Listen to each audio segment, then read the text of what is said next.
సచివాలయంలోని RTGS command control కేంద్రాన్ని Rajasthan IT శాఖ బృందం సందర్శించింది. ఆర్టీజీఎస్ పనితీరు గురించి తెలుసుకుంది. ఈ వ్యవస్థ అద్భుతమని, ఇతర రాష్ట్రాలకు ఆదర్శమని రాజస్థాన్ అధికారులు కొనియాడారు.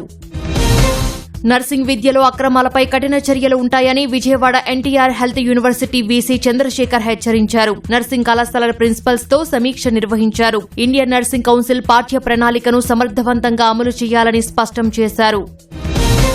అనంతపురం శ్రీకృష్ణదేవరాయ వర్సిటీ 45వ వ్యవస్థాపక దినోత్సవాన్ని ఘనంగా నిర్వహించారు. దేశ పురోగతిని సాధించేలా విద్యార్థులను తీర్చిదిద్దే ఆవశ్యకత యూనివర్సిటీలకే ఉందని వీసీ జ్యోతి కుమార్ అన్నారు. వర్సిటీకి అభివృద్ది, పూర్వ వైభవానికి కృషి చేస్తానని చెప్పారు.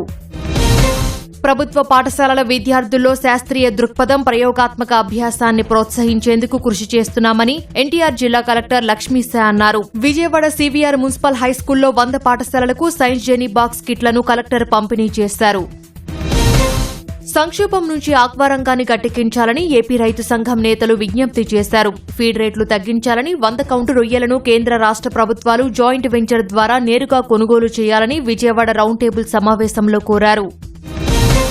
రాష్ట్రంలో బీజేపీ పటిష్టంగా ఉందని, ప్రతి నియోజకవర్గంలోనూ పార్టీ బలోపేతానికి చర్యలు చేపడుతున్నామని మాధవ్ అన్నారు. రంపచోడవరంలో బీజేపీ జిల్లా స్థాయి సమావేశంలో కేడర్కు దిశానిర్దేశం చేశారు.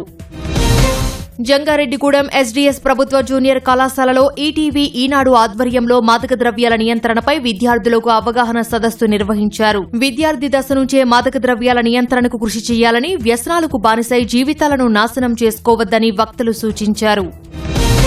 శ్రీవారి సేవకులకు పనితీరు ఆధారంగా రేటింగ్ ఇచ్చి విధులు కేటాయించే విధానంపై ప్రణాళికలు రూపొందిస్తున్నట్లు టీటీడీ ఈవో రవిచంద్ర తెలిపారు. తిరుమల శ్రీవారి సేవా సదన్లో గ్రూప్ సూపర్వైజర్ల 2వ విడత శిక్షణ కార్యక్రమానికి ఆయన హాజరయ్యారు.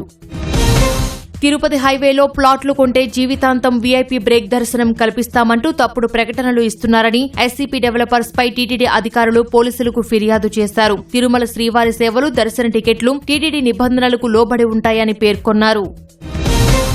విజయవాడలోని సాయికృష్ణ మృతి కేసులో నిందితులకు స్థానిక కోర్టు ఆగస్టు 11 వరకు రిమాండ్ పొడిగించింది. వివిధ జైళ్లలో ఉన్న సీఐ నాగరాజు, హెడ్ కానిస్టేబుళ్లు అశోక్, నాని, కానిస్టేబుల్ బాబురావు, మరో నిందితుడిని పోలీసులు వర్చువల్ గా న్యాయమూర్తి ముందు హాజరుపరిచారు. మడకసిర పోలీస్ స్టేషన్ ఎదుట ఓ వ్యక్తి ఆత్మహత్యకు యత్నించారు. కుటుంబ కలహాలతో ఛాతిపై బ్లేడుతో కోసుకుని హల్చల్ సృష్టించారు. పోలీసులు వెంటనే అతన్ని ప్రభుత్వ ఆసుపత్రికి తరలించి చికిత్స చేయించారు. పోలవరం జిల్లా చింతూరు ఏజెన్సీలో సోకిలేరు వ్యూ పాయింట్ వద్ద వాగులో పడి 2 పర్యాటకులు గల్లంతయ్యారు. వారిని పశ్చిమ గోదావరి జిల్లా వీరంపాలెనికి చెందిన కళ్యాణ్ బాబీగా గుర్తించారు.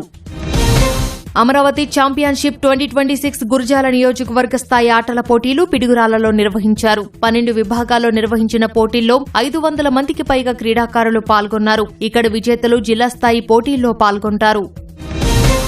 షూటింగ్లో గాయపడిన నటుడు బాలకృష్ణ త్వరగా కోలుకోవాలంటూ కదిరి శ్రీ లక్ష్మీ నరసింహస్వామి వారి ఆలయంలో అభిమానులు ప్రత్యేక పూజలు చేశారు. హిందూపురం నుంచి పాదయాత్రగా వెళ్లి ఆలయంలో కొబ్బరికాయలు కొట్టారు.